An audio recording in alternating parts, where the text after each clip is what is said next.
إلا بالله العلي العظيم. أعوذ بالله من الشيطان اللعين الرجيم. بسم الله الرحمن الرحيم.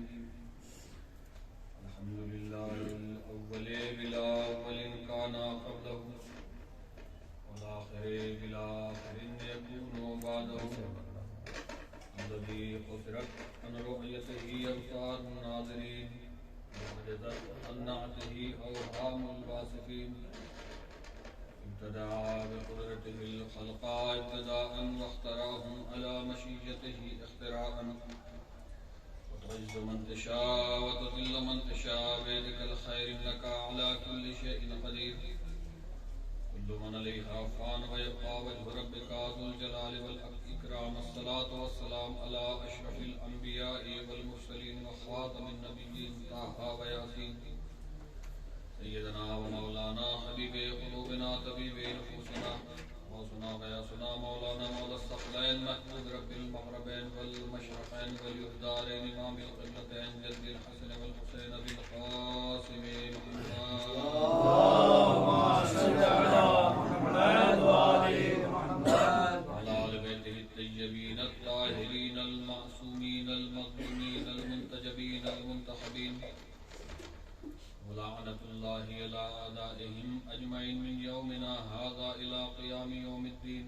أما بعد فقد ورد في زيارة أم البنين بسم الله الرحمن الرحيم وكنت في قمة الطاعة والوفاء. صلوات پر محمد. اللهم صل على محمد وآل محمد. حضرات کرام قدر عزاداران مظلوم کربلا اور ماتمداران اسلام الشہداء اور عاشقان حیدر کرار، تمام تر تعریف اللہ وحدہ لا شریک کے لیے ہے کہ جو خالق کائنات اور مالک ارض و سما ہے، جو اس پوری کائنات پورے یونیورس کو کریٹ کرنے والا ہے، بنانے والا ہے، خلق کرنے والا ہے، اسی کی ثنا اور اسی کی حمد ہے. جیسا کہ آج کی مناسبت سے ایک مجلس اعزاز جناب ام البنین صلوات اللہ علیہا کے سلسلے سے برگزار کی گئی ہے، وہ بی جس کی عظمت، جس کی شان و شوکت، منزلت ایک بلند پایہ مقام رکھتی ہے، اور ان کی اطاعت، ان کی فرما برداری، ان کی وفا، ان کی شجاعت، ان کی دلیری اپنے آپ میں ایک نظیر اور ایک مثال ہے. یہی وجہ ہے کہ زیارت میں انہیں ان کی اطاعت اور ان کی شان و بزرگی اور ان کی وفا کے ذریعے سے یاد کیا گیا ہے. اطاعت ایک ایسا عنصر ہے، ایک ایسا امر ہے کہ جسے اللہ نے انسان کی حیات کا معیار اور کسوٹی بنایا ہے. یعنی انسان عالم بلوغ سے لے کر آخری دم تک اپنی سانسوں کے سطحوں پر جو سفینے کا سفر طے کر رہا ہوتا ہے، اس میں صرف اور صرف دو چیزوں کا معیار ہوتا ہے، ایک اطاعت اور ایک معصیت. یعنی انسان کی پوری زندگی ان دو چیزوں سے باہر نہیں ہے. یا انسان اپنی پوری زندگی کو اطاعت الہیہ میں گزارتا ہے اور یا اس کی معصیت میں گزار دیتا ہے. اور اللہ نے بھی انسان کی یہ جو زندگی اسے عطا کی ہے، اس کی زندگی کے معیار کو تمام تر زندگی کا جو سرمایہ ہے اس کی اطاعت کے اوپر رکھا ہے.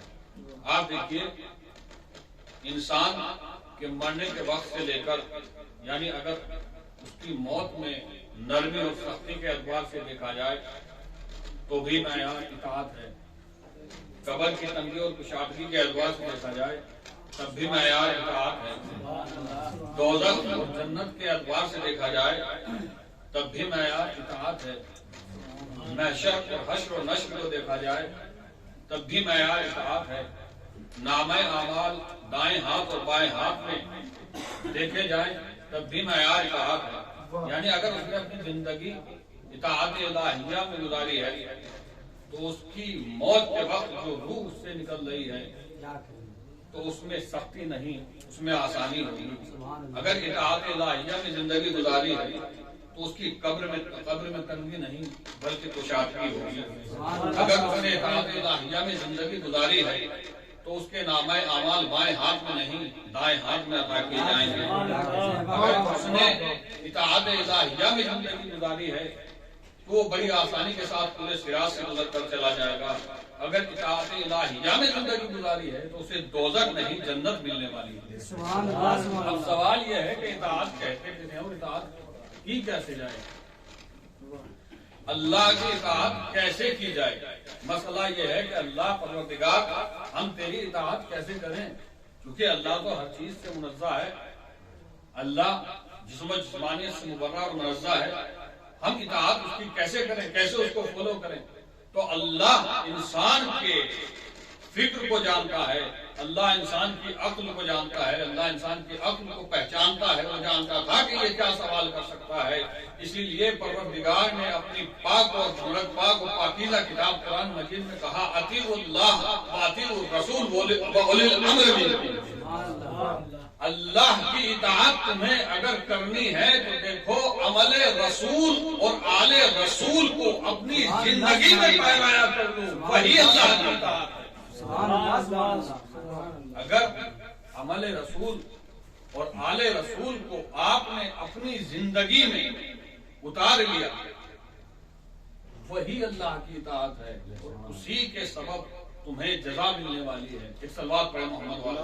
اللہم صلی علی محمد وآل محمد. اطاعت ایک عظیم شے ہے، ایک عظیم شے ہے اطاعت. اور یہی وجہ ہے کہ اللہ کے جتنے بھی برگزیدہ نبی اس دنیا میں تشریف لے کر آئے ان کی سب سے زیادہ کوشش اور کاوش یہی رہی کہ لوگوں کو اطاعت الہی کی طرف رغبت دلائیں، لوگوں کو اللہ کی وحدانیت اور اس کی پیروی، اس کے احکام کی پیروی کی طرف رغبت دلائیں.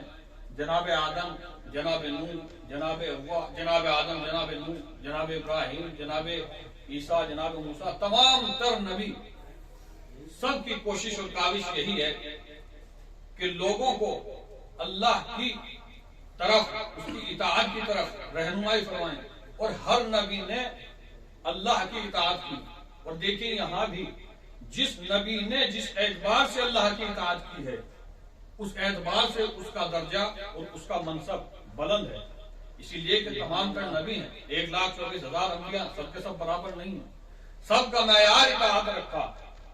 ایسی اطاعت جب ہم انبیاء کرام کی زندگی کو پڑھتے ہیں، اب جناب ابراہیم علیہ السلام کی زندگی کو دیکھیے. جناب ابراہیم اللہ کے برگزیدہ نبی ہیں، 90 سال کی زندگی کو عبور کر چکے ہیں لیکن اولاد نہیں ہے. جناب ابراہیم کو اللہ نے دوسری بیوی سے جو بچہ عطا کیا ہے، اولاد کی شکل میں جو تحفہ عطا کیا ہے، اب اللہ اس کا امتحان لے رہا ہے اطاعت کے ذریعے سے کہ دیکھیں ابراہیم ہماری اطاعت کس درجے اور کس منزل پر کرتے ہیں. جب بیٹا اس لائق ہوا کہ اس سے صلاح اور مشورہ کیا جائے، یعنی سمجھے بلوغ تک پہنچنے کے قابل ہوا، تو جناب ابراہیم نے اپنے بیٹے سے کہا یا بنیا انی اری فی المنام انی اذبحک. میرے لال، میرے بیٹے، میں خواب میں دیکھ رہا ہوں کہ میں تمہیں ذبح کر رہا ہوں. فانظر ماذا تری، بس تمہاری کیا رائے ہے، تم کیا کہتے ہو؟ جناب ابراہیم کے بیٹے جناب اسماعیل، چونکہ وہ بھی منزل نبوت کو فائز ہیں، باپ بھی نبی بیٹا بھی نبی. جناب اسماعیل نے جواب دیا یا ابت افعل ما تؤمر. بابا آپ کو جو حکم ہوا ہے اس کو آپ کر گزریے، آپ مجھے صابرین میں سے پائیں گے. ستجدونی انشاءاللہ من الصابرین، آپ مجھے صابرین میں سے پائیں گے. جناب ابراہیم نے کیا کہا؟ جناب ابراہیم نے کہا انی اری فی المنام، میں نے خواب میں دیکھا، میں خواب میں دیکھ رہا ہوں انی اذبحک کا، کہ میں تمہیں ذبح کر رہا ہوں۔ بیٹے نے کیا کہا کہ الما تو عمر، آپ اس کو کیجئے، کر گزریے جو آپ کو حکم ہوا ہے۔ یعنی جناب اسماعیل بتانا چاہ رہے ہیں کہ نبی کا خواب نبی کا خواب نہیں ہوتا، بلکہ نبی کے خواب میں بھی امر الہی پوشیدہ ہوتا ہے۔ نبی کے خواب میں بھی امر الہی پوشیدہ ہوتا ہے۔ اب اگر آج کے اس ماڈرن زمانے میں کوئی باپ اپنے بیٹے سے کہنے لگے کہ میں نے تو خواب دیکھا ہے کہ میں تمہیں ذبح کر رہا ہوں، چلو تیار ہو جاؤ، ہم تمہیں میدان میں لے جاتے ہیں اور ذبح کرتے ہیں، تو آج کے ماحول کے اعتبار سے بیٹا باپ کو یہی جواب دے گا کہ آپ کے دماغ نے کام کرنا بند کر دیا ہے، آپ نے صرف خواب دیکھا ہے۔ کہے تو نبی نے بھی تو خواب دیکھا تھا، نبی کو حکم تھوڑی ہوا تھا، کہ وہ نبی کا خواب تھا، یہ آپ کا خواب ہے۔ یعنی پتہ چلا نبی کا خواب ہمارے خواب کے جیسا نہیں ہوتا۔ جب نبی کا خواب ہمارے خواب جیسا نہیں ہوتا ہے تو نبی کی ذات ہماری ذات جیسی نہیں ہو جائے۔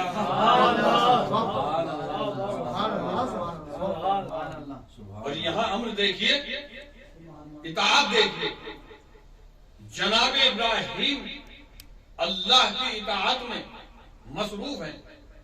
اطاعت الہی سے پہلے بیٹے کی اطاعت دیکھیے، یعنی یہ جناب ابراہیم کو منزل مقصود تک پہنچانے کے لیے جناب ابراہیم کے بیٹے جناب اسماعیل کی اطاعت مقدمہ بنی۔ اگر جناب اسماعیل اجازت نہ دیتے تو اس منزل تک نہ پہنچ پاتے۔ جناب یعنی اطاعت کا پیمانہ یہ ہے کہ باپ نے خواب میں دیکھا کہ میں ذبح کر رہا ہوں اور بیٹے نے تسلیم کیا کہ بابا آپ مجھے ذبح کر دیجئے، یعنی بیٹے نے یہ کہنا گوارانا کیا کہ آپ نے خواب دیکھا ہے۔ اور پھر جناب ابراہیم نے وہ سارا واقعہ آپ کے سامنے ہے، جناب اسماعیل کو ذبح کرنے کے لیے چلے اور اللہ نے دمبا بھیجا اور جناب ابراہیم کی قربانی کو اللہ نے قبول کر لیا۔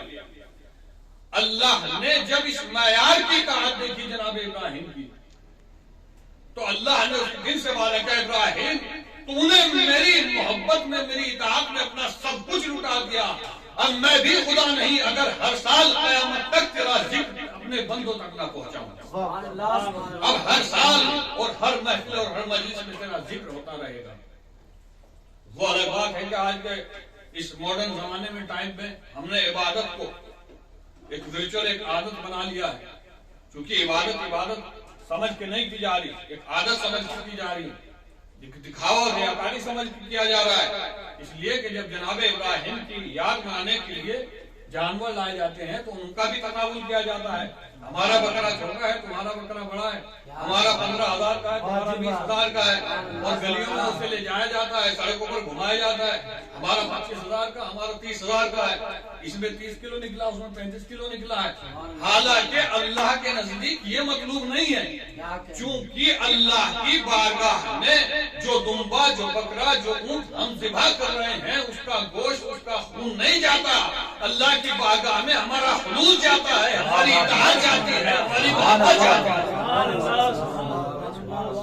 اور ذبح کرنے کا فلسفہ ہی یہ ہے کہ صرف تم جانور کو ذبح نہ کرو بلکہ جانور کے ساتھ ساتھ تمہارا بغض بھی ذبح ہونا چاہیے، تمہاری انا بھی ذبح ہونا چاہیے، تمہاری قدورت بھی ذبح ہونا چاہیے۔ ایک صلوات پڑھ دے محمد والے محمد۔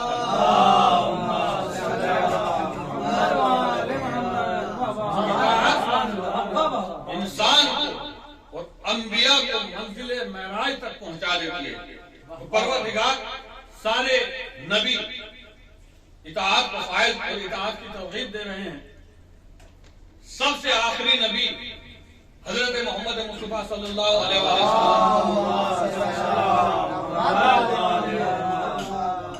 کے بارے میں اللہ نے فرمایا لَقَدْ كَانَ لَكُمْ فِي رَسُولِ اللَّهِ أُسْوَةٌ حَسَنَةٌ، تمہارے لیے رسول کی جو اسوہ حسنہ ہے وہ آئیڈیل ہے، نمونہ عمل ہے، الگو ہے، اس لیے کہ سارے نبی آئے اور آ کر چلے گئے، ہر نبی کی سنت ہر نبی کی سیرت ان کے زمانے کے لیے اسوہ حسنہ تھی، لیکن اللہ نے حضرت محمد مصطفیٰ صلی اللہ علیہ وآلہ وسلم کو ان کی ذات کو اتنی باعظمت، اتنا بابرکت بنایا ہے کہ اب قیامت تک ہر انسان کے لیے، ہر مسلمان کے لیے نبی کی سنت اسوہ حسنہ ہے، آدرش ہے، آئیڈل بنی گئی ہے۔ اور وہی نبی ہے کہ جب اس نے اپنا تعارف کرانا چاہا، اس نے بتایا کہ اللہ نے مجھے کتنی عظمتوں سے نوازا ہے، اور جب میرا نبی تبلیغ کرتا رہا، اللہ کی اطاعت کی ترغیب لوگوں تک پہنچاتا رہا، چونکہ لوگ اس وقت بھی ایسی فکر کے حامل تھے جو نبی کا اس بات پر اعتقاد رکھتے تھے کہ نبی 40 سال کے بعد نبی بنے ہیں، یہ نبی بن کر نہیں آئے ہیں بلکہ 40 سال کے بعد نبی بنے ہیں۔ یہی وجہ ہے کہ نبی نے جب اپنی اصلی اور حقیقت اور لوگوں کو اپنا اعتبار اور لوگوں کے سامنے اپنا معیار پیش کرنا چاہا تو میرے نبی نے کہا کن تو نبی وہ آدم بین الروح والجسد، میں تو اس وقت بھی نبی تھا جب آدم روح اور جسم کے درمیان تھے، یعنی آدم اس وقت آدم نہیں بنے تھے، آدم روح اور جسم کے درمیان تھے، یعنی تخلیق محمد مصطفیٰ تخلیق جناب آدم سے پہلے ہے۔ اسی وجہ سے فرمایا کن تو نبی، میں اس وقت بھی نبی تھا، میں اس وقت بھی نبی تھا، یعنی آدم سے پہلے بھی نبی تھا، نوح سے پہلے بھی نبی تھا، ابراہیم سے پہلے بھی نبی تھا، اسحاق سے پہلے بھی نبی تھا، یعقوب سے پہلے بھی نبی تھا، یوشع سے پہلے بھی نبی تھا، موسیٰ سے پہلے بھی نبی تھا، عیسیٰ سے پہلے بھی نبی تھا۔ کن تو نبی، میں اس وقت بھی نبی تھا جب آدم روح اور جسم کے درمیان تھے۔ بس بالکل اسی آئینے میں جناب ام البنین کے لیے کہا گیا ہے کنتے فی قمت الطاعت والوفا، آپ وفا اور اطاعت کی سب سے اوپر اور سب سے بلند پایہ منزل پر ہیں۔ آپ سب سے بلند پایہ منزلت پر تھی اطاعت اور وفاداری میں۔ قمت یعنی سب سے بلند، پانی کی اس سطح کو کہا جاتا ہے جس کے اوپر کوئی شے نہیں ہوتی، سب سے اوپری سطح کو قمہ کہا جاتا ہے۔ یہی وجہ ہے کہ جناب ام البنین کو کہا گیا ہے کہ آپ وفاداری اور اللہ کی اطاعت میں سب سے زیادہ بلند پایا ہیں۔ کون جناب ام البنین؟ وہ جناب ام البنین جس نے اپنی پوری زندگی اللہ کی اطاعت میں گزاری ہے، جس نے اپنی پوری زندگی اہل بیت خدا کی اطاعت میں گزاری ہے، جس نے اپنی پوری زندگی کو وقف کر دیا، جس نے تمام آرزوؤں اور تمام تمناؤں اور چاروں بیٹوں کو اہل بیت اطہار کے لیے قربان کر دیا۔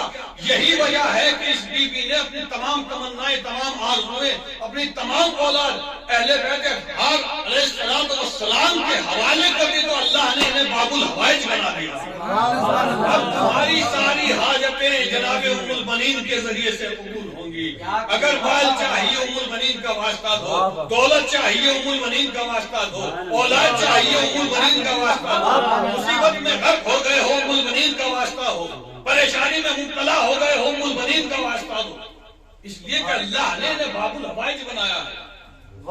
یہ باب الحوائج ہے، اپنے زمانے کی وفادار عورتوں میں شمار ہونے والی بی بی ہے، اور فن تیر اندازی اور فن نیزہ چلانے کا فن جناب ام البنین صلوات اللہ علیہا اس فن میں ایک اپنا الگ مقام رکھتی، اس لیے کہ آپ کو یہ ورثہ آپ کے اجداد سے ملا ہے، اس لیے کہ آپ ایسے خاندان سے تعلق رکھتی تھیں، آپ کا تعلق ایسے خاندان سے تھا کہ جو کبھی بھی کسی بھی زمانے میں سلاطین زمان کے سامنے نہیں جھکے ہیں بلکہ سلاطین زمانے ان کے سامنے جھکتے ہوئے نظر آئے، ان کی شجاعت کے سامنے جھکتے ہوئے نظر آئے۔ یہی وجہ ہے کہ جناب امیر کائنات نے جناب فاطمہ کی شہادت کے بعد جناب عقیل سے کہا تھا یا اخی انظر لی امرأتن، میرے لیے کوئی ایک ایسی عورت، ایسی بیوی تلاش کرو قد ولدتھا فہولۃ من العرب، کہ جس سے عرب کا ایک شجاع ترین بچہ پیدا ہو، شجاع ترین بیٹا پیدا ہو۔ ادھر جناب، چونکہ جناب عقیل نصاب تھے، نسب شناس تھے، عرب کے سب سے بڑے نسب شناس جناب عقیل تھے، ادھر مولا متقیان نے جناب عقیل سے یہ گزارش کی کہ میرے بھائی میرے لیے ایک ایسی لڑکی دیکھو، ایک ایسی زوجہ کا انتظام کرو کہ جس کے ذریعے سے ایک وفادار، ایک شیر دل، ایک دلیر بیٹا پیدا ہوگا۔ ادھر جناب ام البنین نے خواب دیکھا۔ کیا خواب دیکھا؟ جناب ام البنین محو خواب ہے، کیا دیکھتے ہیں؟ ایک حسین ترین باغ ہے، حسین ترین باغیچہ ہے جس میں نہریں جاری ہیں، نہریں رواں دواں ہیں، مختلف طرح کی نہریں ہیں، مختلف طرح کے میوات ہیں، اور چاند اور ستارے چمک رہے ہیں۔ چاند اور ستاروں کی روشنی کو دیکھ کر جناب ام البنین اللہ کی حمد و ثنا کر رہی ہیں، اور اللہ کی حمد و ثنا میں مصروف ہیں کہ پروردگار تو نے یہ بے پایا سامان، بے پایا آسمان جو خلق کیا ہے تیری حمد ہے، تو نے جو چمکتے ہوئے چاند اور ستارے بنائے ہیں تیری تعریف ہے۔ ابھی جناب ام البنین یہ سب نظارہ کر رہی ہیں۔ بی بی فرماتی ہیں کہ خواب میں جب میں یہ چاند اور ستاروں کو دیکھ رہی تھی تو ان کی چمک اتنی تھی کہ آنکھیں خیرہ ہوئی جا رہی تھی۔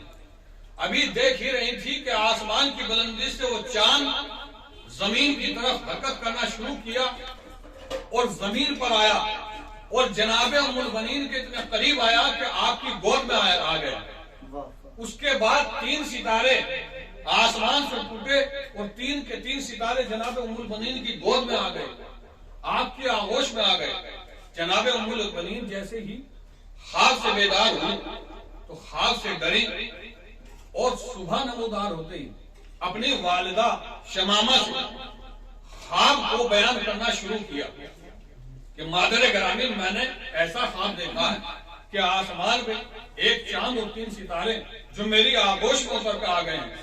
جناب شمامہ نے جناب ام البنین کو بشارت دی، حقق اللہ رؤیا کے، اے میری بیٹی اللہ تیرے اس خواب کی تعبیر کو سچا کرے، بہتر کرے۔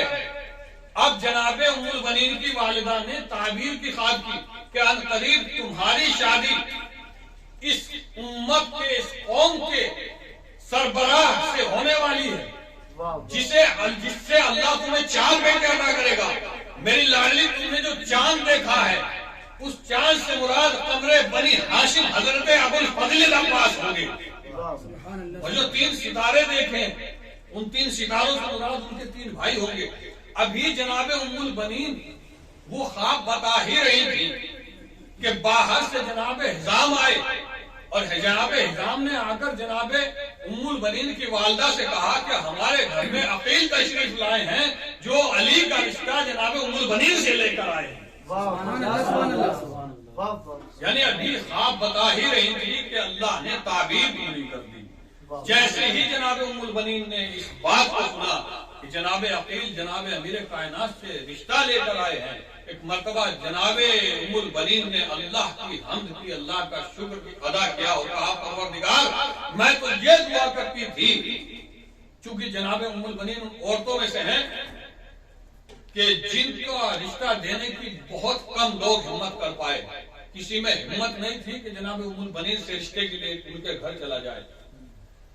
جناب ام البنین نے خدا کا شکر کیا، پروردگار میں دعا کرتی تھی کہ میری شادی کسی دلیر سے ہو، مگر تو نے میری شادی اس سے کرائی ہے جو دلیروں کا دلیر ہے۔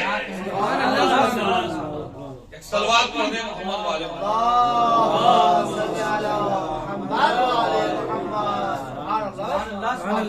پوری زندگی اطاعت الہی اور اطاعت اہل بیت علیہ الصلوۃ والسلام میں جناب ام البنین صلوات اللہ علیہ نے گزاری ہے۔ اور جناب ام البنین وہ باعظمت بی بی ہیں کہ جس نے اس کربلا کے سفینے کو ایک ایسا علمبردار عطا کیا ہے جس کی کوئی نظیر اور جس کی کوئی مثال نہیں.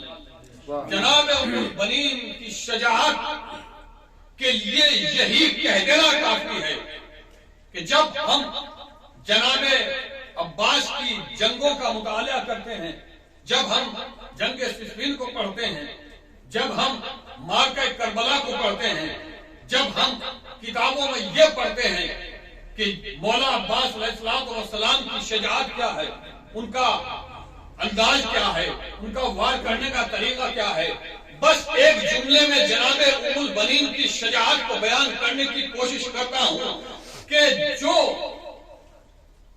شخص قبضہ ذوالفقار پہ ہاتھ ڈالنے سے پہلے لاکھوں فوجوں کا دم نکال دے،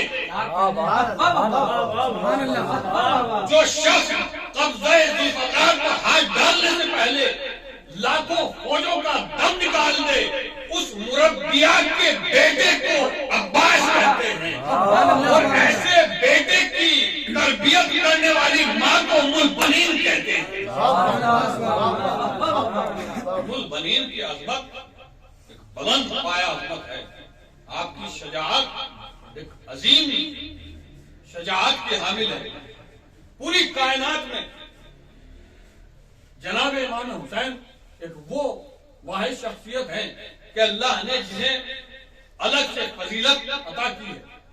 باقی ائمہ بھی فضائل کے حامل ہیں، لیکن جو خاصیت امام حسین میں ہے وہ اللہ کے نزدیک جناب امام حسین کا ایک الگ معیار ہے.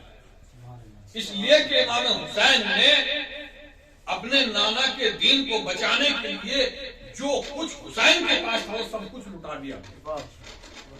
امام حسین وہ عظیم شخصیت ہے کہ جس پر کائنات کا ذرہ ذرہ سلام کرتا ہے، جس پر زمین بھی سلام بھیجتی ہے، جس پر آسمان بھی سلام بھیجتا ہے، جسے چرند بھی سلام کرتے ہیں، جسے پرند بھی سلام کرتے ہیں، جسے رسول بھی سلام کرتے ہیں، جسے آدم بھی سلام کرتے ہیں، جسے نوح بھی سلام کرتے ہیں. نہ جانے کتنے ملائکہ ایسے ہیں جو ہر روز محو طواف رہتے ہیں جناب امام حسین کے قبر کے. نہ جانے کتنے ملائکہ ایسے ہیں جو ہر روز آتے ہیں اور زیارت کر کے چلے جاتے ہیں، ہر روز آ کر سلامی پیش کرتے ہیں. ہر نبی آتا ہے، ہر نبی نے امام حسین کو سلام کیا ہے. آدم نے بھی سلام کیا، نوح نے بھی سلام کیا، ابراہیم نے بھی سلام کیا.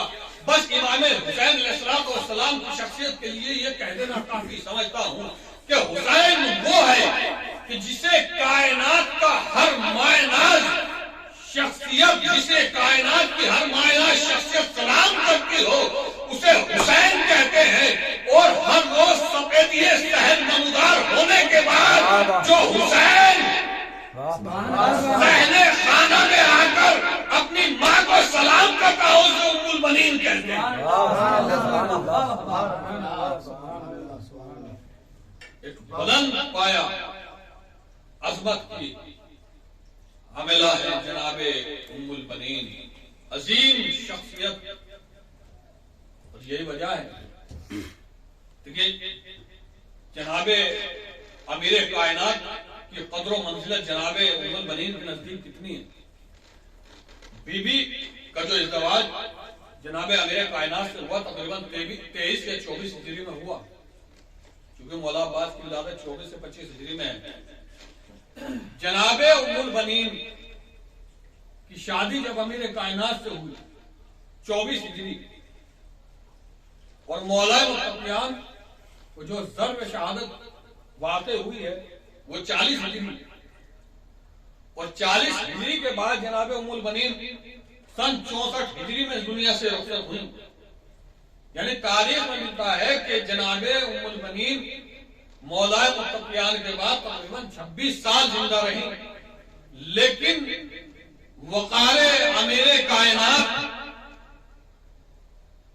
احترام امیر کائنات اتنا تھا کہ آخری زندگی تک بی بی نے دوسری شادی کرنا گوارا نہیں کیا. امیر کائنات کی زوجیت میں ایک مرتبہ آئی تو پھر کسی دوسرے سے شادی نہیں کی. اور یہی وجہ ہے کہ جب جناب ام البنین صلوات اللہ علیہ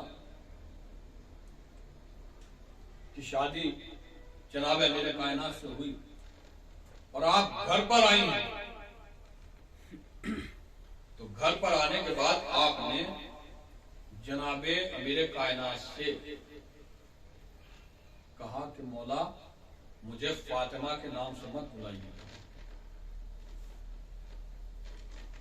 کہیں ایسا نہ ہو کہ آپ مجھے فاطمہ کے نام سے بلائیں اور صحن خانہ میں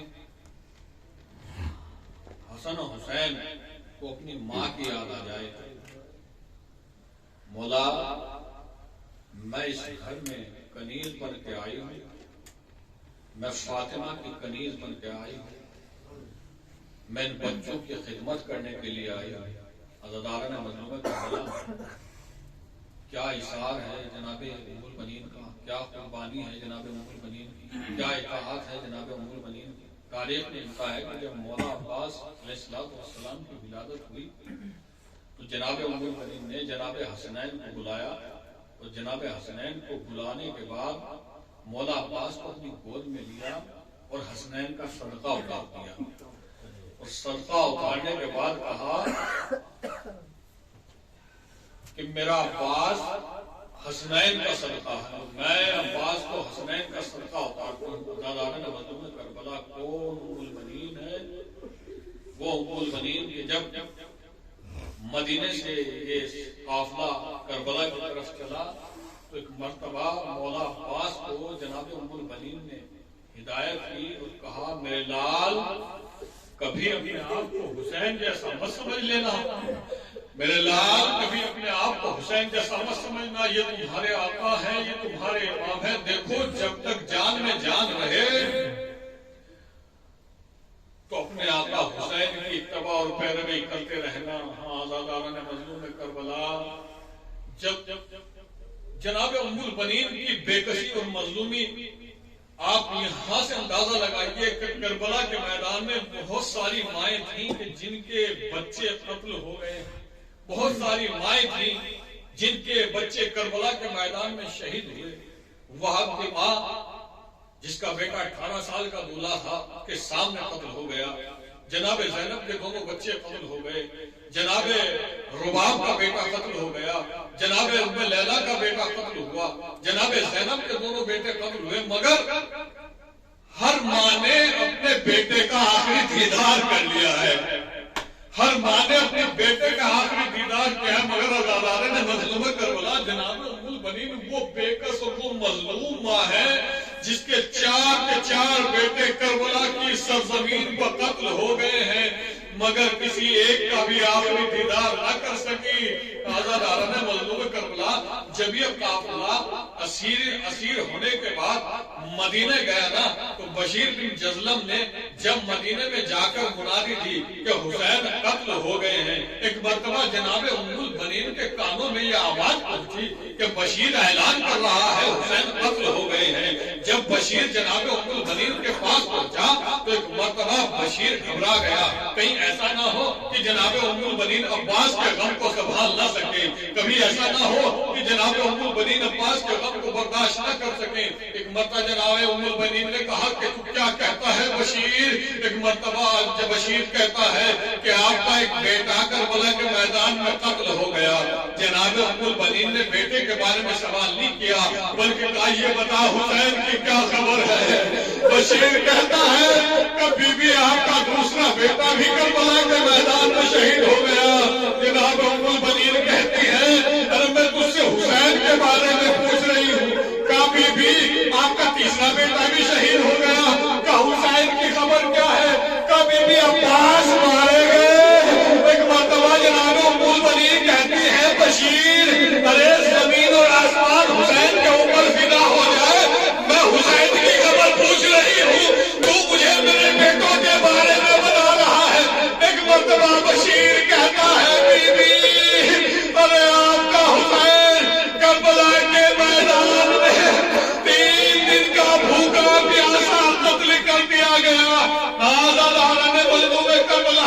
جناب ام المؤمنین نے اس دن سے یہ رویہ اپنایا کہ جنت البقیع میں جاتی ہے، جنت البقیع میں 4 قبر کے نشان بناتی ہے اور مولا عباس کے قبر کے سہارے بیٹھ جاتی ہے اور بیٹھنے کے بعد کہتی ہے عباس جب کوئی یہ کہتا ہے نا کہ تیرے ہاتھ کاٹ دیے گئے مجھے یقین نہیں ہوتا، جب کوئی یہ کہتا ہے تیرے سر پہ گرد مار دیا گیا عباس مجھے یقین نہیں ہوتا، جب کوئی کہتا ہے تیرے شانے قلم کر دیے گئے عباس مجھے یقین نہیں ہوتا، مگر ہاں جب میں سنتی ہوں سکینہ کے گوشوارے چھین لیے گئے، عباس جب میں سنتی ہوں کہ سکینہ کے تماچے مارے گئے مجھے یقین ہو جاتا ہے ہاں میرا عباس شہید ہو گیا۔ ازاداران مظلوم کربلا روایت بتاتی ہے جناب ام المؤمنین روتے روتے ایک مرتبہ قبروں کے نشان کو مٹا دیتی ہے اور نشان مٹانے کے بعد مولا عباس سے مخاطب ہو کے کہتے ہیں عباس ارے میں تجھے رو رہی ہوں، تیری ماں زندہ ہے، اب میں اسے روؤں گی جس کی ماں زندہ نہیں ہے، مجھے حسین و ماتم کرنا ہے، مجھے زہرا کے لال کا بوسہ دینا ہے، مجھے فاطمہ کے باجائے بازو بہانے ہائے میرا لالا حسین کربلا